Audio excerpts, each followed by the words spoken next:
은혜 받으신 줄 믿습니다. 저는 여러 번 말씀드렸지만 성가대 찬양을 참 좋아하는데요.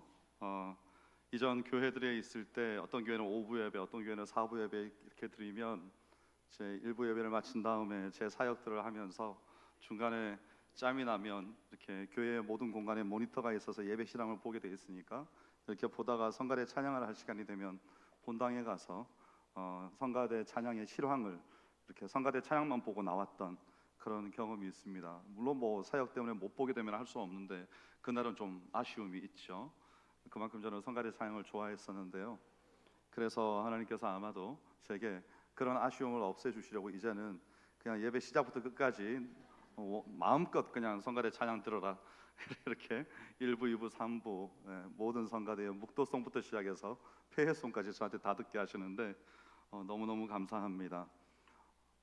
우리 찬양의 고백이 우리의 마음에서 하나님 앞에 올려지는 믿음의 고백이면서 사단을 향한 강력한 또 미사일 영적 전쟁의 신호탄이 되고 그리고 우리를 승리하게 하는 줄 믿습니다. 우리 옆에 분과 인사할까요? 사랑합니다. 네, 여러분 날씨가 여전히 더운데 이제 내일부터 9월입니다. 내일부터 9월인데 왜 교통법규도 내일부터 바뀌는 것들이 좀 더 엄격해지는 것들이 있더라고요. 근데 제가 보니까 여기저기 이렇게 부채질하는 분들도 계시고 여러분 잠깐 차에서 내려서 여기까지 오는 동안에도 더위가 막 땅에서 훅훅 이렇게 올라오니까 좀 더우신 것 같은데 잠시만 앉아 계시면 시원해질 겁니다. 이 가을이 다가오면 저는 항상 한 단어를 생각합니다. 두 글자인데요. 감사입니다. 감사. 하나님께서 우리에게 베푸시는 은혜가 너무나 크기 때문에 감사하지 않고는 하루하루를 그냥 보낼 수 없는 우리의 인생인 줄 믿습니다. 그래서 이 풍성한 결실의 계절에 우리가 우리에게 주신 하나님의 은혜를 어떻게 다른 이웃들에게 나눌 수 있을지 함께 생각해 보면서 오늘 말씀을 묵상하고자 합니다. 오늘 말씀에 드러나는 네 글자가 있습니다. 이웃 사랑입니다. 성경 전체를 관통하는 핵심 가치이지만 오늘날 우리가 그 가치를 잃어버린 시대에 살고 있기도 합니다. 현대 사회가 각박해진 이유 중에 하나가 바로 이 이웃의 상실 때문이 아닌가 생각이 되고요. 옆집에 누가 사는지, 그가 어떻게 사는지 잘 모르고 택배가 옆집에 이렇게 쌓여 있으면 예전 같으면 가서 문 똑똑 두드려서 계세요 하고 한번 물어보기라도 했을 텐데 요즘은 이제 어느 집에 뭐가 그렇게 좀 쌓여 있어도 아유 뭐 알아서 하겠지 하고 그냥 지나쳐가는 시대가 되었습니다. 그래서 어쩌면 이웃이라는 존재가 우리에게 사랑의 대상이 아니고 경쟁 상대나 혹은 위아래와 같은 공간에서는 갈등의 대상이 되기도 하죠. 이런 시대 속에서 우리가 오늘 보면 레위기 19장이 자비로운 주수법이라는 정말 놀라운 지혜를 통해서 우리에게 있어서 진정한 이웃이 누구인지 그리고 거룩한 백성의 이웃 사랑이 어떠해야 하는지 우리에게 알려줍니다. 그 본문의 출발점이 이제 여호와께서 그 백성들에게 말씀하시면서 2절에 보면 뭐라고 말씀하시는가 하면 너희는 거룩하라 이는 나 여호와 너희 하나님이 거룩함이니라 이렇게 말씀을 하십니다. 우리가 거룩이라고 하면 좀 갈등이 됩니다. 이 거룩이라는 것을 그래 거룩이 구별됨이라고 설교 시간에 들었는데 그렇다면 나는 구별된 인생을 어떻게 살 것인가? 그래서 우리가 이 거룩을 말할 때 어떤 식으로 자주 생각하는가 하면 여러분 큐티 하실 때 보면 큐티의 마지막에는 항상 적용이 있지 않습니까? 그래서 적용을 할 때 이 모든 말씀들을 다 읽을 때 우리는 어떤 우를 자주 범하는가 하면 천편일률적으로 오늘은 좀 착하게 살아야 되겠다, 오늘은 부모님께 잘해드려야 되겠다, 오늘은 애들에게 화를 내지 말아야 되겠다, 오늘은 직장에 가서 주위의 사람들과 잘 지내야 되겠다, 오늘은 표정이 우울했던 그 사람에게 찾아가서 무슨 일이 있는지 한번 물어봐야 되겠다, 혹은 오늘은 이 사람에게 용서를 구해야 되겠다, 이런 적용들을 하죠. 그런데 사실은 성경 말씀에 나와 있는 내용들이 그런 아주 단편적인 적용과는 다르게 아주 깊은 진리의 심오함을 담고 있는데 우리가 그런 것들을 그래서 많이 놓치게 됩니다. 큐티를 할 때 그렇게 적용하는 것도 아주 좋습니다. 근데 우리가 말씀을 묵상할 때에는 그 말씀이 진짜 우리에게 주고자 하는 의미가 무엇인지를 깊이 상고하는 것이 필요한 것이죠. 그런데 이 거룩, 노예국이라는 단어에도 그렇습니다. 이스라엘이 이집트의 노예였고 가나안 땅에 들어가 살면서 이제 그동안에 수많은 고대 근동에 자신들이 맞닥뜨리지 않았었던 가치들과 맞닥뜨리게 된 겁니다. 당시 사회가 철저하게 지금도 마찬가지이지만 약육강식의 시대였고 가진 자는 끝까지 움켜쥐고 모퉁이까지 다 긁어 모아서 10원 하나라도 남기지 않고 바른 자세죠. 바른 자세입니다. 그렇게 다 모아서 부를 축적하고 약한 자와 나그네는 쉽게 착취당하거나 혹은 노예가 되는 그런 시대였습니다. 그런 세상의 방식과는 달리 하나님은 이스라엘을 내가 거룩하니 너희도 거룩하라고 하시면서 단순히 착취하지 말라 이런 윤리적인 교훈이 아니라 하나님의 거룩이 인간의 윤리적인 교훈을 뛰어넘는 하나님의 존재 자체의 구별됨이라는 것을 우리에게 본받기를 오늘 말씀을 통해서 원하신다는 것을 알려주고 있는 겁니다. 그래서 하나님이 얼마나 철저하신 분이신지 동시에 그 다름이 자비와 정의로 이 사회 가운데 이 하나님의 백성들 가운데 어떻게 나타나고 있는지를 우리에게 깨닫게 하시기를 원하는 거죠. 그래서 이 말씀은 오늘의 말씀을 압축해 보면 이렇게 들릴 수도 있다고 생각합니다. 너희는 세상처럼 탐욕적으로 살지 말고 너희 삶을 내 성품에 맞게 거룩하게 구별하여서 자비와 정의를 드러내는 공동체가 되어라. 이렇게 말씀하실 수 있다고 생각합니다. 그래서 하나님의 성품은 이 거룩한 성품은 단순히 도덕적인 성품이 아닙니다. 마찬가지로 성경책도 윤리 교과서가 아니죠. 그래서 우리에게 착하게 살아야 된다, 선하게 살아야 된다 이렇게 말씀하시는 책이 절대로 아닙니다. 물론 과학 교과서도 아닙니다. 그래서 여기 나와 있는 모든 내용을 과학적으로 풀려고 하면 안 됩니다. 성경책은 하나님의 구속의 역사이기 때문에 하나님의 구속의 역사의 입장에서 성경책을 들여다보지 않으면 성경책에 나와 있는 내용들을 잘못 해석하는 우를 범하게 되는 거죠. 그러면 이 성경에는 어떤 내용이 나와 있는가 하면 특별히 오늘 본문에는 하나님께서는 생명을 살리시는 하나님, 그리고 억눌린 자를 돌보시는 하나님, 정의와 사랑으로 일하시는 하나님, 이런 내용들이 함축적으로 담겨 있습니다. 그래서 하나님의 백성이 거룩하다는 것은 단순히 도덕적으로 착하게 산다는 것이 아니라 하나님의 구별된 존재 방식을 세상 속에서 하나님의 백성들이 그 삶으로 나타내야 된다, 이것을 우리에게 말하고 있는 겁니다. 지금까지는 모세를 통하여 하나님의 말씀을 듣고 혹은 하나님께서 때때로 하신 말씀들이 제사장들의 어떤 제사 규례 이런 것들에 대한 이야기였는데 하나님께서 그 이후에 계속해서 이야기를 발전시키시고 확장시키시면서 백성들이 마땅히 살아야 될 일상 속에서의 삶의 원칙들을 제시하고 계신다는 것입니다. 그래서 이전에는 예배 시간에만 거룩해야 된다면 이제는 사실 하나님의 마음은 어디에 있었는가 하면 삶 속에서 가난한 자와 또 나그네를 배려하는 방식, 경제 활동과 또 우리의 일상에서의 모든 태도까지도 다 거룩의 영역에 포함을 시키신다. 이렇게 여러분이 받아들이시면 좋을 것 같습니다. 자, 그렇다면 이 구별된 삶은 구체적으로 어떤 모습일까요? 오늘 1절부터 10절까지의 본문을 지나쳐서 뒤에까지 계속 보시면 이 말씀이 뭘 중심으로 풀어나가는가 하면 십계명을 중심으로 풀어나가는 것을 보게 됩니다. 그래서 이 레위기 19장을 어떤 학자들은 십계명의 또 다른 판본이다 이렇게 말을 하기도 합니다. 십계명이 거룩한 삶의 뼈대라면 이 레위기 19장은 그 뼈대에다가 살을 붙여서 살아서 움직이게 하는 근육과도 같은 것이죠.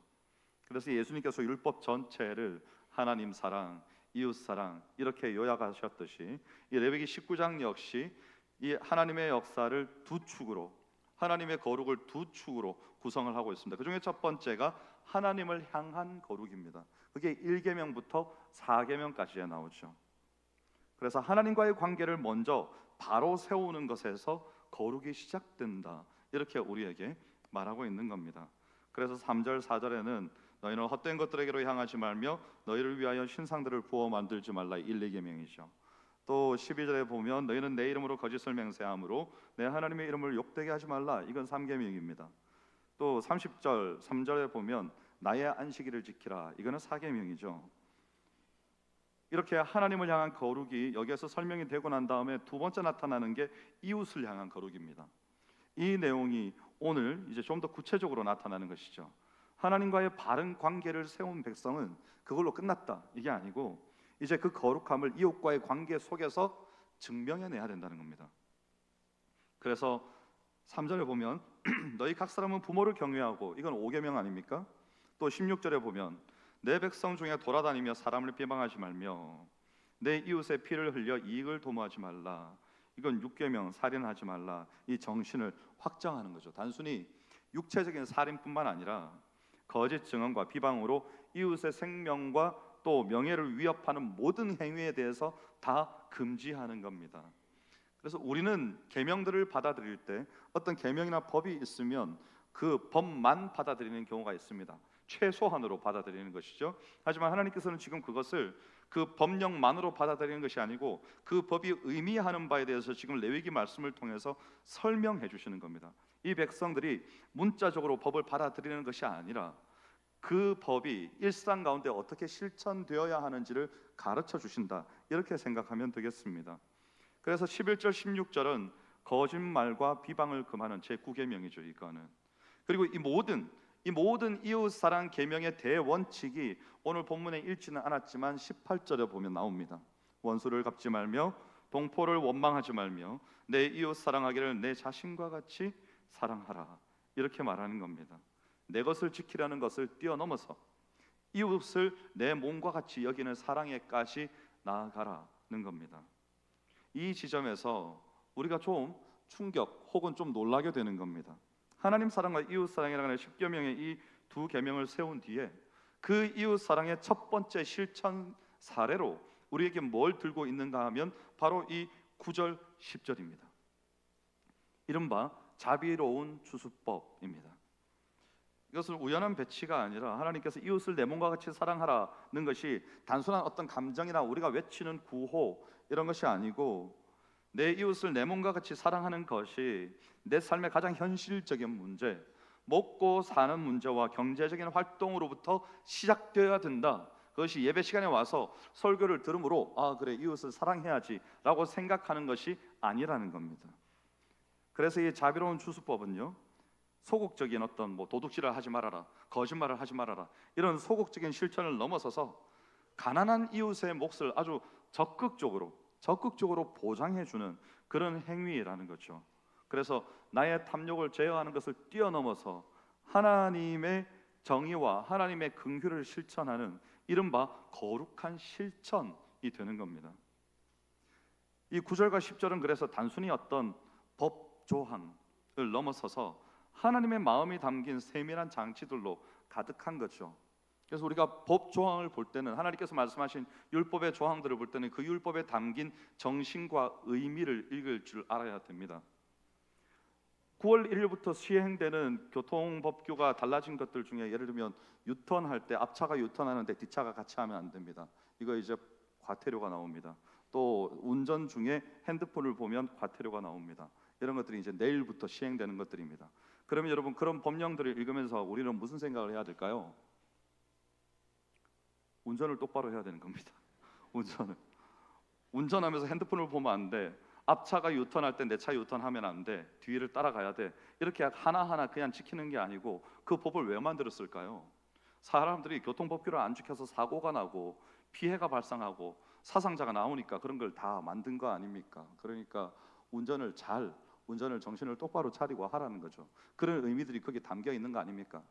법을 지키지 않으면 나라가 무질서해져서 결국은 망하게 됩니다. 그래서 법이 세워진 거죠. 여기에 똑같습니다. 세워진 법이 우리에게 이 법의 그냥 한 조항만을 지키는 것이 아니라 법 속에 담겨 있는 의미를 우리가 깊이 있게 이해할 수 있어야 되는 거죠. 여기에 보면 9절과 10절에 제가 이 9절 10절을 여기에 나타나 있는 내용들을 세 가지 정도로 여러분과 함께 나누고 싶은데요. 그 첫 번째가 의도적인 정의의 실천입니다. 제가 여기에다 의도적이라는 말을 넣었는데요. 여기에 다른 성경에서 잘 나타나지 않는 밭 모퉁이라는 표현이 있습니다. 여러분이 주의 깊게 보시면 좋겠는데요. 단순히 밭의 구석을 말하는 것이 아니고 어떤 가장자리, 경계를 뜻하는 것인데, 농부가 추수를 시작하기 전에 의도적으로 구별하여서 이 부분은 추수하지 않고 놓아두는 자리, 구역, 그런 것을 말하는 겁니다. 즉 추수를 다 하고 남은 것을 그냥 그때 기분에 따라 거두어진 것에 따라 그냥 뽑아서 누군가에게 주는 이런 것이 아니라 처음부터 이 부분은 내 것이 아니라고 하나님의 명령에 따라 가난한 자들의 몫이다라고 해서 놔두는 부분들이 있었다는 것이죠. 왜냐하면 하나님께서 그것을 명하셨기 때문입니다. 그래서 자선이라는 것을 뛰어넘어서 이것은 정의의 영역입니다. 가난한 자에게 밭의 모퉁이를 취할 권리가 있도록 해준 것이죠. 왜 이렇게 했는가 하면 그들이 가서 구걸하지 않게 하기 위해서입니다. 그래서 두 번째 나누고 싶은 것은 과정 속에 스며들어 있는 나눔입니다. 떨어진 이삭이라는 표현이 나오죠. 이게 줍다라는 동사에서 파생되는 레케트인데 추수하는 과정에서 자연스럽게 떨어지는 나달들을 말합니다. 이삭들을 말하죠. 당시 사회에서는 어떤 효율성을 위해서, 지금도 그렇죠. 우리는 동계산 확실해야 됩니다. 특히 교회에서는 투명하고 확실해야 되죠. 그런 것처럼 샅샅이 긁어 모으는 것이 당연했습니다. 한 푼이라도 아껴야 더 벌지 않겠습니까? 그런데 하나님은 그 100%의 효율성을 포기하라고 명령하시는 거죠. 돈 관리를, 재산 관리를, 혹은 재물들의 가지고 있는 어떤 물품들의 관리를 허술하게 하라는 말이 아닙니다. 그것을 끝까지 다 긁어 모아서 내 것으로 품고 있지 말라는 말입니다. 일하는 과정 속에 자연스러운 틈과 여백을 만들라는 것이죠. 그것이 누군가에게는 생명의 기회가 될 것이다 라고 우리에게 오늘 말씀하시는 겁니다. 그래서 오늘날 효율 혹은 성과 이런 것을 최고로 생각하는 우리 시대에 아주 강력한 도전이 되는 말씀이 아닌가 생각합니다. 그리고 세 번째는 아까 첫 번째 의도적인 정의의 실천, 두 번째 과정 속에 스며들어 있는 나눔이 나눴고, 세 번째는 존엄성을 지키는 배려입니다. 거류민을 위한 법으로 나타나는 이 법의 최대 수혜자가 누군가 하면 그 당시 그 사회에 있었던 가난한 사람들, 그리고 거류민들. 특히 거류민으로 번역된 이 단어는요, 땅을 소유할 수 없었던 이방인 체류자들입니다. 예를 들면 이런 거죠. 우리가 지금 선교하고 있는 나라들 중에 한 나라를 예를 들면 캄보디아 같은 나라 한번 생각해 봅시다. 그 나라에는 땅을 매매할 수 있는 자격은 현지에 주민등록이 되어 있는 사람, 쉽게 말해서 시민권을 가진 사람만 땅을 살 수 있습니다. 건물도 마찬가지죠. 그래서 우리가 어떤 방식을 채택하는가 하면, 우리가 건물을 살 수 없으니까 현지에 있는 다른 시민권을 가지고 있는 선교사님의 명의로 땅을 매입을 하든지, 아니면 우리와 관계가 형성되어 있는 아주 튼튼한 신뢰가 있는 현지인을 이제 그의 이름으로 땅을 매입을 하든지, 이 경우에는 아주 위험한 모험이죠. 왜냐하면 나중에 그 사람이 나는 당신과 거래한 적이 없고 이 땅은 내 이름으로 되어 있으니까 내 땅이다라고 말을 해버리면 할 말이 없습니다. 왜냐하면 그의 이름으로 거래가 됐기 때문에. 그래서 때때로 이제 우리가 사람을 신뢰하지 못할 만한 사람을 만나면 어떤 일들도 당하는가 하면, 그런 아주 중요한 계약을 거래할 때에 이 사람들이 통역을 자신에게 유리하도록 통역을 하는 경우가 있죠. 한 번쯤 그런 일을 겪어본 것 같습니다. 그래서 분명히 내가 말한 건 그런 내용이 아니었는데 나중에 보면 계약서의 내용이 바뀌어 있는 이런 경우들도 있고, 우리는 말도 익숙하지 못하고 글도 익숙하지 못하니까 그가 내가 한 말을 제대로 전달했겠거니 라고 생각하는 겁니다. 하지만 사실과 다른 일들이 발견될 수 있죠. 그런 겁니다. 그게 거류민들이 우리가 이방인으로서 그 땅에 갔을 때에 생길 수 있는 일들입니다.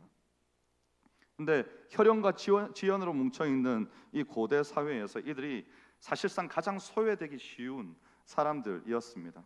하나님이 바로 이들을 위한 제도적인 장치를 마련해 두신 겁니다. 중요한 것은 이들이 비굴하게 손을 벌리는 것이 아니라 스스로 가서 그 밭 모퉁이에서 떨어진 이삭들을 거둘 수 있게, 밭 모퉁이에 남아 있는 것들을 추수할 수 있게 제정해 두셨다는 겁니다. 그래서 그들이 그것을 주우면서 자신의 노동으로 자신의 존엄성을 지키면서 생활을 영위할 수 있도록 명시해 두셨다는 것입니다. 상대의 마음과 체면을 지켜주는 것, 이것이 오늘 말씀에 나타나 있는 또 다른 하나님의 배려이자 하나님의 사랑의 표현인 것입니다. 그리고 이 모든 명령의 끝에 마치 꽝 찍는 도장과 같이 하나님의 서명이 나타납니다. 반복됩니다. 나는 너희의 하나님 여호와이니라. 이 말은 무슨 말인가 하면 지켜야 된다는 겁니다. 하나님의 명령이므로 반드시 지키라고 말씀하시는 겁니다. 그래서 너희는 내가 하는 것처럼 자비와 정의를 행하고 너희가 자비와 정의를 행하면 그러면 나는 너희가 나를 너희의 하나님으로 인정하는 것으로 알겠다라고 말씀하시는 것이죠.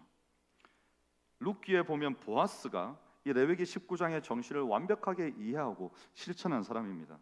이 사람은 어떻게 하는가 하면요, 밤 모퉁이를 추수를 하면서 밤 모퉁이를 남겨두고 지나간 것을 뛰어넘어서 일꾼들에게 의도적으로 너희들이 거둔 것들 중에 일정한 것을 뽑아서 버리라는 겁니다.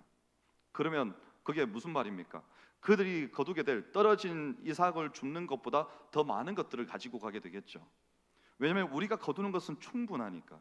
그것을 샅샅이 다 훑어서 거두지 말고 밤 모퉁이도 남겨두지만 너희들이 거둔 것들 중에 저 뒤에 오는 사람들을 위해서, 저 여인을 위해서 뽑아서 버려두라라고 명령을 한 겁니다.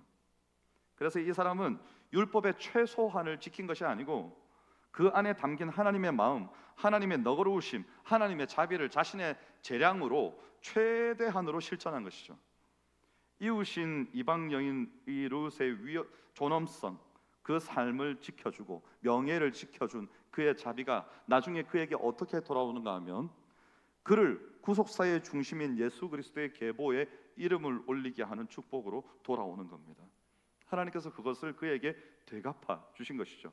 그가 베푼 것은 일상적인 섬김이었지만 하나님께서는 그것을 통해서 하나님의 명령을 기뻐함으로 자기 자신이 해야 될 것보다 더 넘치게 하는 것, 이것을 우리는 우리 룻기 공부할 때 이것을 세 글자로, 히브리어 세 글자로 뭐라고 했는지 기억나십니까?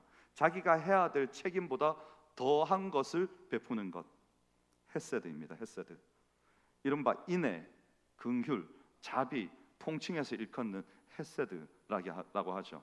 은총이라고도 하고요. 그것을 그렇게 베푸니까 하나님께서 엄청난 것으로 돌려주신 겁니다. 자, 그러면 여기에서 한번 여러분들에게 여쭤보고자 합니다. 여러분의 반 모퉁이는 무엇입니까? 여러분, 오늘 삶은, 우리의 삶은 농경 사회와는 다릅니다. 하지만 하나님의 명령은 여전히 유효하죠. 우리의 물질에 의도적으로 구별해둔 밭 모퉁이, 그것이 있습니까, 여러분? 처음부터 하나님의 몫으로, 처음부터 이웃의 몫으로 떼어둔, 제가 알기에 우리 성도님들 중에 많은 분들이 이런 삶을 살고 계시는 것으로 알고 있습니다. 하지만 저는 교회 전체의 성도들에게 오늘 이 말씀으로 여러분에게 권면하는 겁니다. 우리에게 밭 모퉁이 남겨두는 곳이 있어야 합니다. 또 우리의 바쁜 시간과 일정 속에 이웃들을 위해서 떨어진 이삭, 이 버려두는 시간들도 있어야 합니다. 빈틈없이 인생이 바쁘게 돌아가다 보면 분명히 예수님께서는 이 지극히 작은 소자 한 사람에게 한 것이 곧 내게 한 것이니라 말씀하셨는데, 예수님께서 지극히 작은 소자의 모습으로 우리에게 다가오셨을 때 우리는 너무 바빠서 우리의 꽉 찬 일정과 빈틈없이 돌아가는 이 시간들 때문에 배려하지 못하고 챙겨주지 못하고, 그래서 그들을 무시하거나 지나치게 되면, 그러면 우리에게는 떨어진 이삭이 없게 되는 겁니다. 남겨둘 이삭이 없게 되는 거죠. 그래서 우리는 그것을 남겨둘 수 있어야 됩니다. 거룩한 비효율, 그리고 거룩한 여백, 이런 것들을 우리의 삶에 남겨둘 수 있어야 되는 것이죠. 또 우리 공동체 안에 거류민들, 즉 어떤 소외되고 연약한 이들의 존엄성을 지켜주는 것, 이것도 중요합니다. 그들이 스스로 일어설 수 있도록 돕고 있는지 우리가 잘 돌아보아야 합니다. 우리 교회는 로컬 처치죠. 지역 교회입니다. 이게 무슨 말인가 하면 우리 교회는 백령도 출신인 분들이 세운 교회입니다. 그래서 백령도 출신인 분들이 세운 지역 교회에서 이제 광역 교회로 점점 변해가고 있습니다. 광역 교회라는 것은 교회에 출석하는 이들이 더 이상 그 지방 사람들만 모여 있다는 말이 아니라는 말입니다. 곳곳에서 모인다는 것이죠. 그래서 광역 구역도 있고요, 그런 겁니다. 그런데 저는 백령도 사람도 아니거니와 저는 인천 사람도 아닙니다. 그렇다고 서울 사람도 아닙니다. 저는 저 경상도 시골의 토백이입니다. 그래서 저도 외지인이죠. 하지만 여러분, 우리가 여기 이 자리에 무엇으로 함께 앉아 있습니다? 함께 앉아 있습니까? 우리를 묶이게 한 게 뭡니까? 예수 그리스도의 피, 예수 그리스도의 피로 성령 안에서 하나 된 가족입니다. 그것이 우리를 이 자리에 함께 앉게 만들었죠. 지역 출신도 다르고 가정 배경도 다르고 살아온 것도 다르고 학력도 다르고 모두가 다 다릅니다. 하는 일마저도 다 다릅니다. 그런데 우리 모두가 다 이 자리에 함께 앉아서 하나이신 하나님을 예배하고 그 하나님 앞에 우리의 마음과 정성을 다 올려드리고 그 하나님을 함께 찬양합니다. 어떻게 해서 그렇게 합니까? 예수 그리스도 안에서 우리가 한 가족이기 때문에, 돈이 많든지 돈이 적든지, 많이 배웠든지 배우지 못했든지, 교회를 오래 다녔든지 이제 막 나왔든지, 지위 고하 재산 아무런 구분도 없이 우리는 하나님 안에서 다만 그 이름만으로 한 가족으로 이 자리에 모인 겁니다. 그래서 우리 교회도 이제 서서히 변하고 있는 것이죠. 하지만 또 우리가 잊지 말아야 될 건 뭔가 하면, 우리 교회가 처음 세워질 때 아까 제가 백령도 출신인 분들이 다 세우신 교회라고 말씀드렸는데 그분들의 희생과 헌신이 있습니다. 그래서 오늘의 교회가 된 것이죠. 거기에 대한 존중이 반드시 있어야 됩니다. 하지만 시대가 변하면서 이제 오시는 새 가족들, 이사 오시는 분들, 전도에서 오신 분들, 설교를 듣고 오신 분들, 주위의 소개로, 지인 소개로 오신 분들, 많은 분들이 각 곳에서 옵니다. 제가 얼마 뒤에는 이제 수원에도 신방 가는데요, 거기에서 여기까지 오시는 분이 있다는 말이죠. 이제 우리 교회는 그런 교회가 되었습니다. 그럼 이제 교회도 변화되어야 되는 겁니다. 우리 교회가 1960년대, 70년대 이때에 로컬 처치로서 아주 강력한 성령의 역사로 굳건하게 세워지는 교회로 오늘에 이르렀다면, 이제는 이 시대의 변화에 발맞추어서 더 많은 사람들이, 우리 교회의 사람들이 점점 비어가고 그래서 시들시들해지는 채로 다른 교회들처럼 내버려 두면 안 되지 않겠습니까? 이제 우리도 더 많은 이들이 바른 말씀과 바른 예배와 뜨거운 하나님 앞에 올려드리는 찬양과 기도와 구제와 그리고 전도와 선교의 이 모든 열정들, 그리고 따뜻한 교회의 분위기들, 지역사회를 섬기는 교회의 아름다운 모습들, 이런 것들을 통해서 더 많은 이들이 자신들이 이 교회라면 내가 하나님 앞에서 바르고 참된 신앙생활을 할 수 있겠구나 라고 생각하고 오게 만들어야 되는 것이죠. 그러려면 우리가 우리의 터를 굳건하게 지키고 울타리를 치고 있으면 안 되는 겁니다. 우리가 버려야 될 것 중에 이런 것들이 있습니다. 여러분, 우리에게 아주 상충하는 두 가지 생각이 동시에 있습니다. 우리는 교회가 부흥하기를 원하죠. 하지만 또 하나 뭘 싫어하는가 하면, 이제 제가 가끔 우리 교육자들을 통해서 듣는 소식인데, 새 가족이 등록했을 때 우리가 1교구, 2교구가 있습니다. 그러면 새 가족이 교구에 배치가 되고 구역에 배정이 되지 않겠습니까? 근데 구역장님들 중에 이제 적절한 구역에 배치하려고 하면 약간의 어떤 느껴지지 않는 불편함을 내비치는 분들이 있습니다.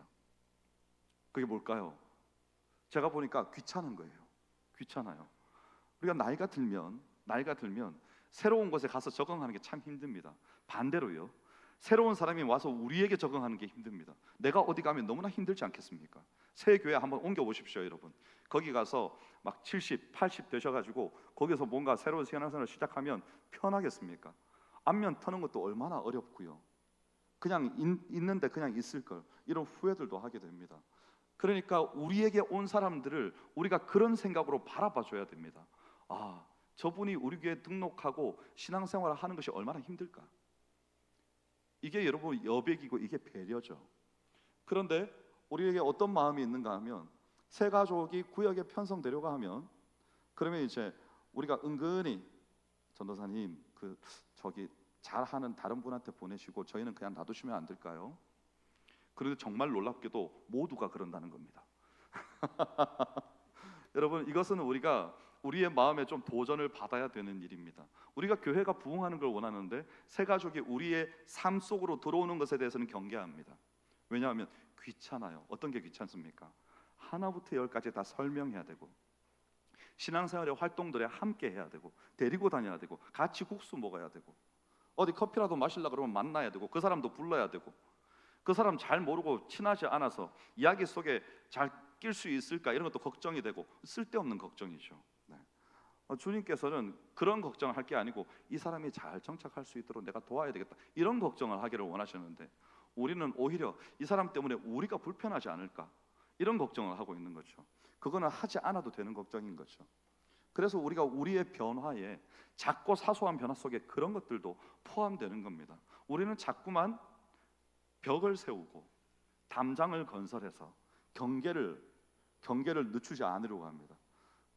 하지만 오늘 우리에게 필요한 것은요, 거류민들, 나와 함께 자라오지 않은 사람들, 저 같은 사람입니다. 우리 유초동부도 그렇고 중고동부도 그렇고 청년부도 그렇습니다. 나고 자란 친구들이 있습니다. 여러분, 얼마나 친하겠습니까? 얼마나 잘 지내겠어요? 눈빛만 봐도 아는 사이들도 있습니다. 그런데 새 친구들이 왔다고 생각해 봅시다. 그러면 그 친구들이 그 사회 속에 선뜻 들어가서 하나가 되기가 쉬울까요? 쉽지 않습니다. 왜냐하면 그들은 나고 자랐기 때문입니다. 그런데 여기에 새 가족이 왔을 때 우리는 뭘 할 수 있어야 되는가 하면 우리의 경계를 풀어야 되는 겁니다. 경계를 풀고 들어오세요. 여기 와서 함께 앉으세요. 같이 드시죠. 혹시 오늘 예배 드리면서 불편한 점은 없으셨습니까? 저희가 뭘 좀 해드릴까요? 이런 것들을 계속해서 할 수 있어야 됩니다. 특별히 초신자가 왔다면 예배 드릴 때 갑자기 사도신경을 하면 앞에서 나오니까 다행이지만 다른 구역 모임을 한다든지 다른 예배에서 할 때는 성경책도 펼쳐서 여기에 있어요. 이거 보고 읽으시면 됩니다. 말씀도 드리고, 그리고 들어올 때 우리가 앉는 자리는 저쪽에 앉으시고, 성가대는 저기고, 봉사할 때는 여기는 무슨 부서고 여기는 무슨 부서고 이런 것들도 알려드리고, 그리고 우리 교회는 예배 드릴 때 이때 일어서고 이때 앉습니다. 여러분, 일어서고 앉는 거 처음 오는 사람들 되게 당황합니다. 왜냐하면 모르거든요. 남들 다 일어설 때 일어서는 거 아닙니까? 그죠? 다 앉으면 또 금방 따라서 앉고 그런 겁니다. 그런 것들이 배려지요. 거류민들, 여기 성경에서 말하는 거류민들, 우리의 공동체에 잘 정착하지 못하는 도움이 필요한 사람들, 혹 외지인들, 혹 잠시 방문하신 분들, 이런 분들에 대한 배려. 왜냐하면 우리는 더 이상 우리끼리의 공동체가 아닌 그리스도의 피로 하나 된 전 세계 어느 민족 누구든지 나와서 예배드릴 수 있는 주의 몸된 교회로서 오늘 이 자리에 있기 때문입니다. 이것을 우리가 지켜낼 수 있어야 오늘 말씀의 본래의 의미를 우리의 일상 속에 그대로 살아낼 수 있습니다. 여기에는 조금의 헌신과 또 희생이 필요합니다. 먼저 있었던 자들이 충분한 존중과 또 명예를 가지고 있었다면 이제는 그것을 떼어서 주어야 합니다. 그대도 존중받아야 되는 사람이고 그대도 지켜야 될 명예가 있는 사람입니다. 하고 그도 이곳에서 낯설지 않도록 우리가 우리의 공간과 우리의 시간과 우리의 마음을 내어줘야 되는 것이죠. 그래서 여러분, 하나님의 거룩한 백성은요, 세상의 방식과 구별된 삶을 사는 사람들입니다. 우리가 이것을 꼭 알았으면 좋겠습니다. 모든 것을 내 것으로 여기는 탐심을 버리고, 그리고 믿는 사람들끼리 지내는 게 익숙해져서 믿지 않는 사람을 배척하는 마음도 버리고, 그들과 함께 대화할 때 그들의 대화에 욕설이 섞여 있다고 해서 대화 자체를 거부해버리고 이런 게 아닙니다. 그러면 전도는 어떻게 하겠습니까? 사회생활은 어떻게 하겠습니까? 그래서 저는 글쎄요, 술은 드시지 마시되 여러분들이 가셔야 할 자리에는 가능한 가시면 좋겠습니다. 안 그러면 여러분, 불신자들을 어디서 만나서 대화하는 시간을 갖겠습니까? 가서 그들과 대화하십시오. 들어주십시오. 그리스도 없는 인생의 고달픔이 어떤 것인지 다 들어주십시오. 언젠가 들어주다 보면 그들이 물어볼 겁니다. 그런데 당신은 도대체 왜 여기 와서 앉아 있는 겁니까? 술도 안 마셔, 함께 담배를 피우는 재미도 없어, 당신 인생에 전혀 재미가 없어 보이는데 여기서 이러고 있는 이유가 뭡니까? 라고 물어보는 순간이 하나님이 여러분에게 주시는 기회입니다. 나는 당신을 위해서 오늘 여기 앉아 있습니다. 이야기 들으려고. 그리고 내 마음에 당신에게 해주고 싶은 말이 있습니다. 이런 것들을 그때 해줄 수 있는 것이죠. 이것이 요즘 시대에 필요한 전도의 방법이 아니겠습니까? 우리가 속한 사회 속에서 한 명의 그리스도인으로서 선교적 삶을 살아내는 것, 그겁니다. 그것이 하나님께서 우리에게 원하시는 것이죠. 여러분, 이 풍요의 계절에 우리가 이 밤 모퉁이와 떨어진 이삭들을 우리의 삶에 남겨둘 수 있기를 원합니다. 다른 이들이 우리의 삶 속으로 들어와서 그것들을 주어서 다만 입에 들어가는 양식을 먹는 것뿐만 아니고 그들의 영혼이 살게 되는 영의 양식이 우리에게서 흘러갈 수 있기를, 우리가 그렇게 사람을 살리는 삶을 살 수 있게 되기를 주의 이름으로 축원합니다. 기도하겠습니다. 하나님, 감사합니다. 우리의 곳곳에서 이 자비로운 추수를 실천할 수 있기를 원합니다.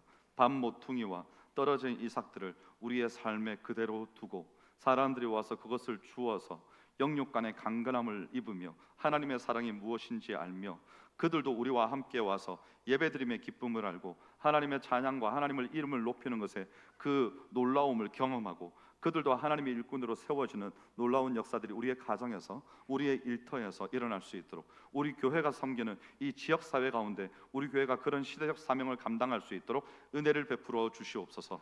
감사드리며 예수님 이름으로 기도하옵나이다. 아멘. 찬송가